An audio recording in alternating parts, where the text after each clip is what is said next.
All right, boom. We are live on Tuesday, so we're a little bit late. Just some traffic and good old stuff that goes along with that. And we're going to depart on time today because guess where I'm headed? Uh-oh. I'm going to take a guess and say you're potentially going to the Bahamas. Nope. Going to the Diamondbacks game. Oh, are you really? I'm gonna go check out my first World Series game ever. So That's awesome. That'll be fun. Heck yeah. But so it was a tough game last night. Yeah, no, I mean, I kind of that momentum swing with like the getting thrown out at home, and you would have had 2 men on and no outs, and No, for sure. Yeah. But yeah, so we haven't been on here for a couple of weeks. I was traveling last week, and then we had the Phoenix REIA, so we've been absent, but we're back in town. We're ready to go, and so I've been just cruising around this sub-2 topic, and I know we talk about it a lot, but I think it's something we need to talk about a lot because it's a moving target, right? It is just a moving target. We're getting the ins and outs. I literally just got off the phone with Fidelity Title, and I'm just trying to okay, you'll do this, you won't do this. What's going on? Have you been doing a lot of these and running into the same stuff? We still haven't been doing a ton of sub-2. We tend to go mostly, like I know I've told you this before, but I mean our preferred route of buying properties is typically the BRRRR route right now of buying them and keeping them. Right. I know it's more difficult with interest rates, but that's still what we've been rolling with. Okay. But, I mean, like I said, I think I told you this. We've just been getting some good deals lately. So it's like because we've been getting good deals, because we believe that there's been less competition. We've had some of the best deals that we've had in the last probably 3 months, especially to buy and hold. So I mean, we took on, we added 13 rental properties in the last 3.5 months, and nearly every one of those is going to be a BRRRR. We have one sub-2 in there. Okay. Okay. Well, I mean, as you know that you like to hit them at the kneecap. So now you're hitting them at the ankles, right? I mean, yeah, it's how we look at things is that if you can get amazing deals and you can add rental properties and you can have them cash flow and you can be no money out of pocket, why would you not do that? So that's what we've been going with. Right. So typically, with that, you're probably buying them super low. I'd say less than 70 cents on the dollar. Definitely. Less than 60. I mean, the last one I snagged was probably closer to about 50% on the dollar. Yeah. So then you're cleaning it up, and are you doing DSCR? What are you doing? You're doing the loan on it. Okay. Well, that's yeah, you're the lender. You're the lender on. You're the hard money lender on it. But then yes, when I go to refinance, it's going to be a DSCR loan. Yeah. So my last DSCR that I closed on was at 8.62%.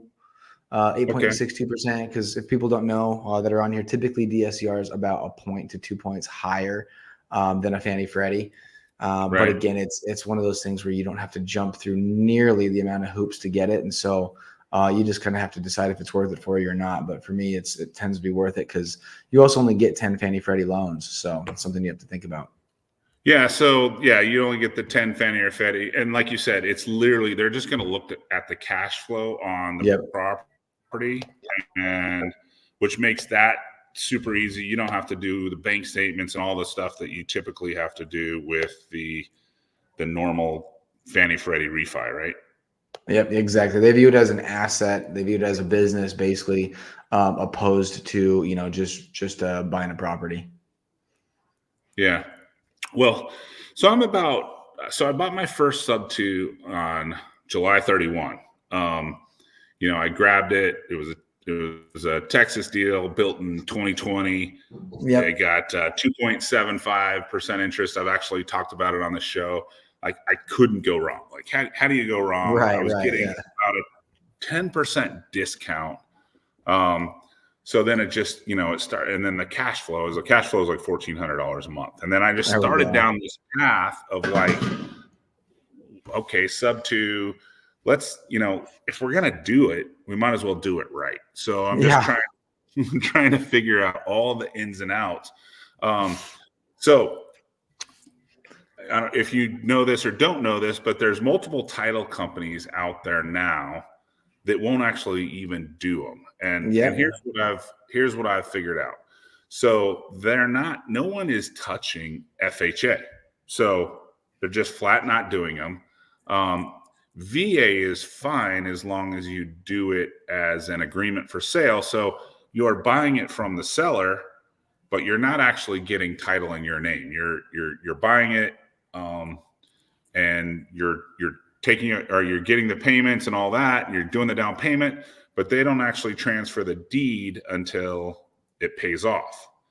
So that's, title companies are willing to do that, and then conventional, they're fine with. You can wrap as many conventional as you want. So in this process of learning this, I've also learned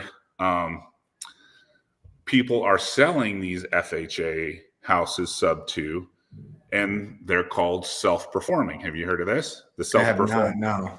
Okay. So there's two TCs in town and one law firm in town that will do these self-performing FHA sales.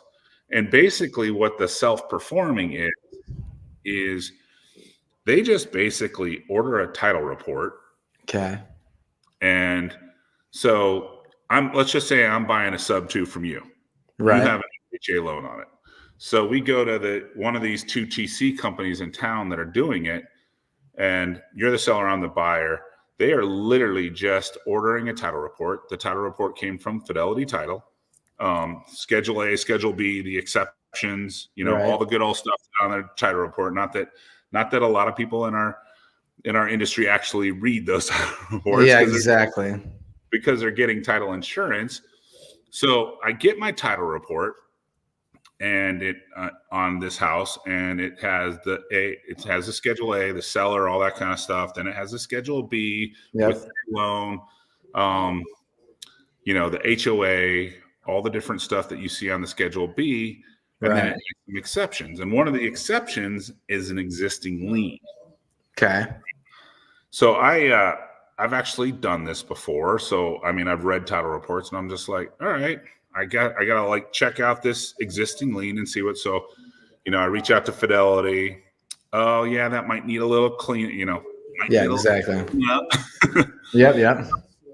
They actually go and they get they find the release. Boom, all good. We're ready to go.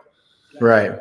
If I hadn't, and then the TC goes, all right, and I get this list. Okay, you got to send the seller this much money. You got to send the agent this much money. You have to send the first assignee this much money, and because these TCs that are doing the self-performing aren't licensed to do escrow, you're literally distributing all the money to all the parties yourself. Oh, wow. That was a little news to me. So basically, on this transaction we're talking about, you're the seller, I'm the buyer. Right. We get the title report, we review the title report, and then once the title report's reviewed, the TC goes, hey, send the seller this much money. And as a matter of fact, I didn't even send the seller because I had to reinstate the loan or bring the loan current. So the seller was due $10,000.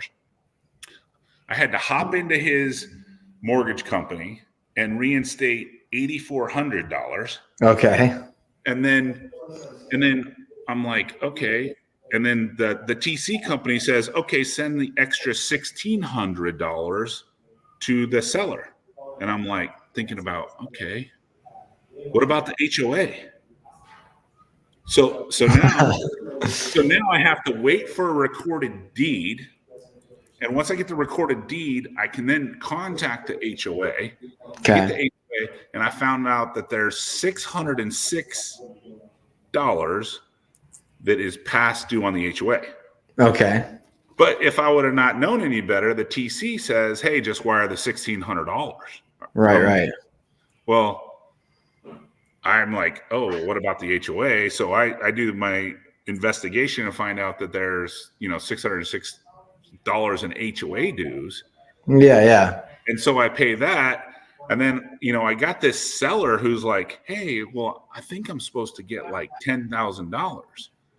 And he hasn't read the contract that realizes he's getting $10,000, but he's supposed to come current with the $10,000. So I have this seller now, because I'm now the one sending the money, who's beating down my door looking for money. Right. Oh yeah. Because there's no title, there's no escrow company involved here. Right.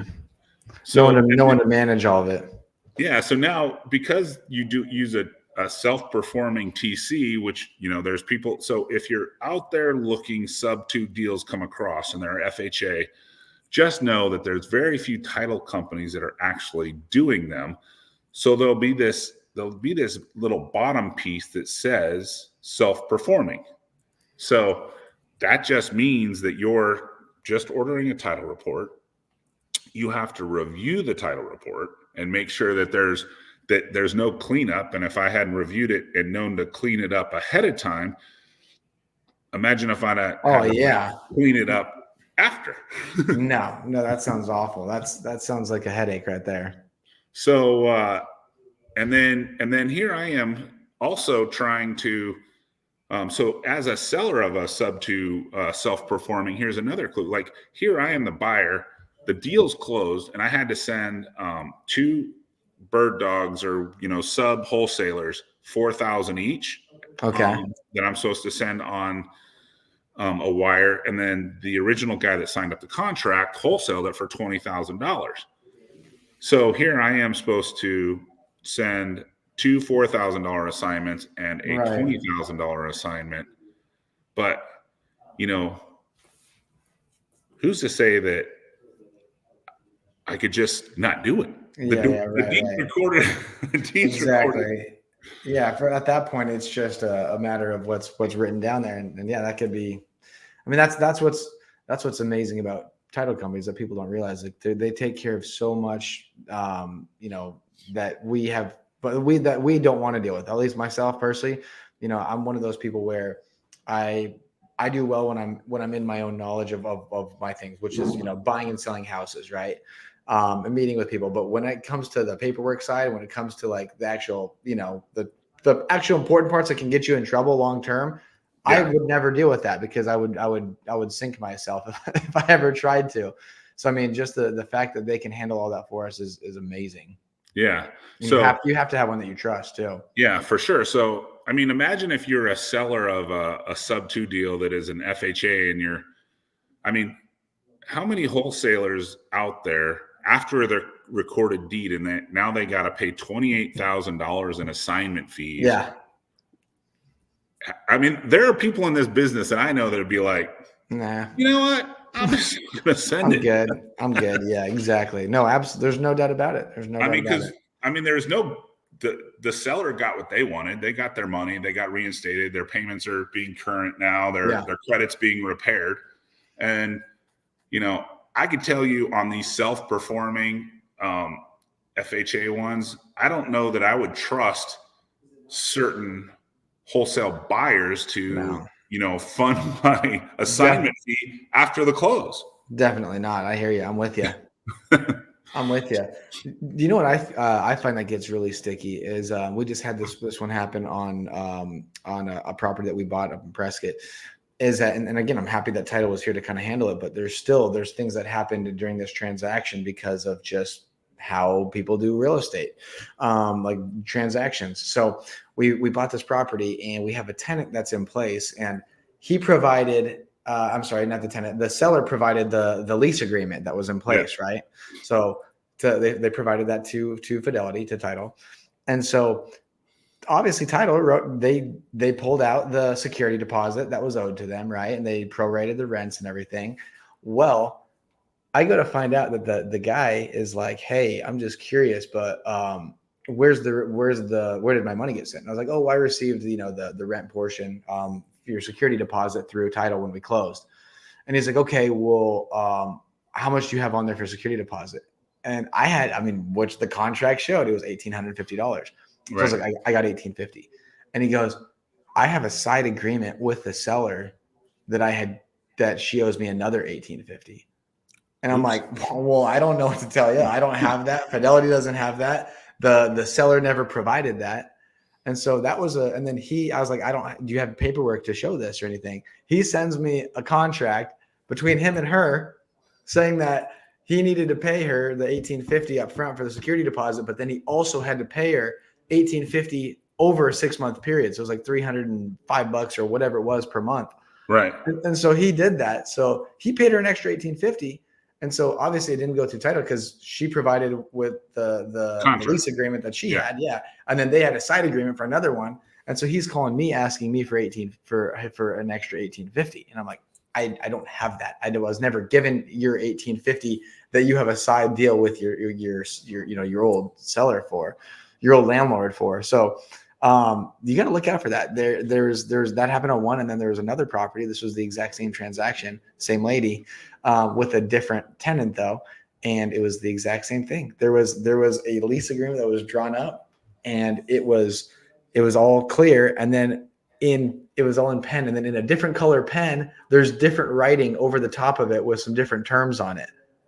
And that was the one that was provided to title again. And so, it's interesting. You gotta be careful when you're out there. But I mean, this is the type of things though, is that like in real estate, when people are putting together lease agreements, when people are doing these handshake deals, you know what I mean? It makes it difficult, especially when you're buying a property with tenants in place. Yeah.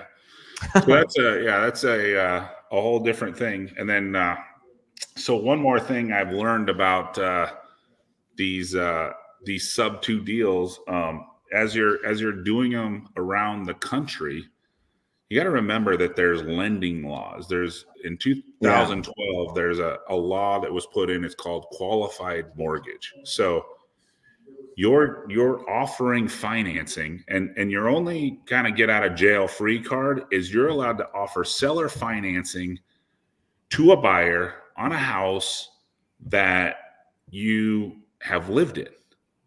But i.e. for the state of Texas, they put a law in 2022 that if you're doing seller finance deals and you do more than 3, so you do more than 3 in the state of Texas, now you have to be licensed in the state of Texas. Oh, wow. So, and then is that a new law in the state of Texas? So so if you're doing these, and I've done a sub 2 deals in Florida, I've done them in Texas, I've done some in Arizona. I actually had one in California. I had one in Indiana, but I looked at title issues and all that, and I'm like, nah, I'm out. Yeah. But so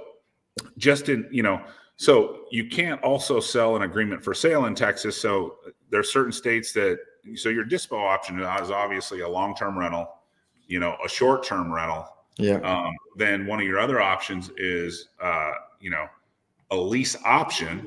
And then another one is an agreement for sale. Well, agreements for sale and lease options aren't legal in some other states. So, understanding you have to know not just the laws on how to dispo it, but also if you're offering financing, you need to understand the different financing laws. Jeez. Yeah. That sounds like that could get sticky pretty quickly as well. Yeah. So as I've been learning this and talking to people and trying to get all this kind of wrapped around, and remember, I'm only doing 3 states, and I'm literally making a spreadsheet of like, all right, Texas is no agreement for sale. So if you take over a subject to in Texas, you have to take it over and you have to deed it to yourself. And then when you sell it, you deed it to them. And then, so literally making a spreadsheet of mortgage licensing laws, like all the different stuff out there. So it was just kind of like, as I'm going through this process, I just thought I'd share, this new self-performing FHA where you don't get title insurance. Yeah. You're responsible for distributing all the money. Man, Man, I'm telling you, that could get some people in trouble. I promise you that. Well, here's another small piece is as the people are out there doing them and wholesaling them, we just know that people get in trouble. People get in financial trouble. There are some people that were crushing it, 2 years ago, like absolutely blowing it up in real estate, right? They're on the Instagram and they're doing all their stuff. And, and I literally got a call, I don't know, like a month ago, and like, hey, I need to talk to you about some stuff. Do you mind if I just jump on a call with you? I'm like, yeah. Like, well, I'm struggling. And I'm like, what do you mean you're struggling? Yeah. It's like, well, I'm trying to figure out if I'm fine. I'm like, you just been crushing home for like ever. How are you struggling? Like I'm trying to get that wrap around my mind. Right. So as this whole process comes in, you're paying these people 3% and you promise to pay them. And then you go and maybe you lease it. Maybe you sell it on agreement for sale. Maybe you sell it on a lease option. But what happens to you think the underlying mortgage person when the person maybe getting a divorce, maybe having financial struggles, but they got 5 of these and they have the money coming in? Do you think they actually pay the mortgage or do they keep it? Right. If they're struggling, there's a good chance they're keeping that. Let's just say it's $1,500 a month times 5, and their underlying mortgage is, let's say, 1,000 times 5. They're getting, $7,500 in. Yep. And they're getting, and they're supposed to pay $5,000. So they're still getting $2,500 a month in cash flow. But how often do you think $7,500 comes in and they're having that's gone? They're having struggles and it goes out the door, and XYZ sellers that they bought from these, and they probably didn't even, do the acquisitions themselves. They might have just bought it from a wholesaler, right? Yep. So they've never even met Mr. or Mrs. Smith that is got the underlying mortgage, right? So right. Absolutely. So it gets dangerous, that's for sure. So just some of the I just wanted to share so I bought my first sub 2 on July 31st, and today is October. We're 90 days in. I didn't plan it that way, but we're 90 days in, and I probably had hundreds of conversations about, it's at least a couple hundreds of conversations about, all the different stuff that could go on here, and and learning it, because it's going to be part of this business for here and in the future for sure. Yeah, no, there's no doubt about it. No doubt about it, especially if interest rates stay where they're at. Yeah. And then when interest rate goes down, everybody's happy and all these get paid off and all the stuff is in the middle. But in the current market, knowing the ins and outs and all the different laws is going to be super important. So I just wanted to share that with everybody. And that's why I didn't even ask you what our topic was today. We're like, what we're doing? We're talking about the ins and outs of sub 2. Hey, that's good. I'm always down to learn more about sub 2. Like I said, sub 2 is the area that I probably know the least about of all the different areas of what we do. So yeah, so that was kind of my little share. I know if anybody isn't watching the market, our inventory just keeps rising. And that's not going to be any change. The 10-year has dipped down to 4.75. I saw. So that means interest rates they're probably back off 8. They're probably back in the 7s, which is obviously, good. But I think 7 is going to be the new norm for a while. So here's a question for you, Chris. Do you think that when they drop back down, say 7, mid 7s, do you think that you see a huge spike in buying again? Because people are going to be like, oh, they're out of the 8s now. Let's go.